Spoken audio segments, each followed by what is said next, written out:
केंद्रीय गृहमंत्री अमित शहा साई चरणी लीन, साईबाबांचं दर्शन घेऊन अहिल्यानगर दौऱ्याला सुरुवात, तर लोणीत पुतळ्याचं देखील शहांकडून अनावरण।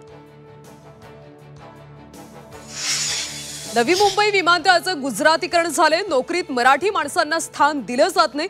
खासदार संजय राऊतांचा आरोप, तर भूमिपुत्रांसाठी ठाकरे बंधू आंदोलन करणार असल्याची माहिती।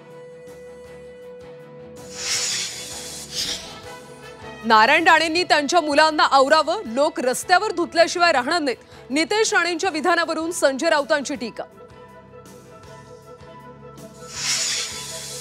महाबळेश्वर मधल्या एमपीजी क्लबचं हॉटेल पुन्हा सुरू, मोठ्या राजकीय दबावानंतर सील उघडल्याची चर्चा। हॉटेलचा ताबा पुन्हा एकदा अग्रवाल कुटुंबाकडेच। सोलापूरच्या बार्शी तालुक्यात तुफान पाऊस, 4 दिवसांच्या विश्रांतीनंतर दमदार कमबॅक। चांदणी नदीला पूर, अनेक बंधारे पाण्याखाली।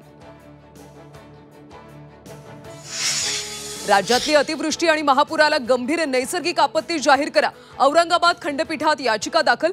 एनडीआरएफच्या निकषांच्या तिप्पट मदत देण्याचे आदेश देण्याची विनंती। आटपाडीची लेक चक्क हेलिकॉप्टरनं माहेरी, उद्योजक पवार कुटुंब हेलिकॉप्टरनं आटपाडी। हेलिकॉप्टर सफारी तालुक्यात चर्चेचा विषय। आणि भर दिवसा स्कूटीमधून 2,85,000ची रोकड लंपास। संभाजीनगरच्या उस्मानपुरा रोडवरची घटना, चोरीची घटना सीसीटीव्ही चित्रित।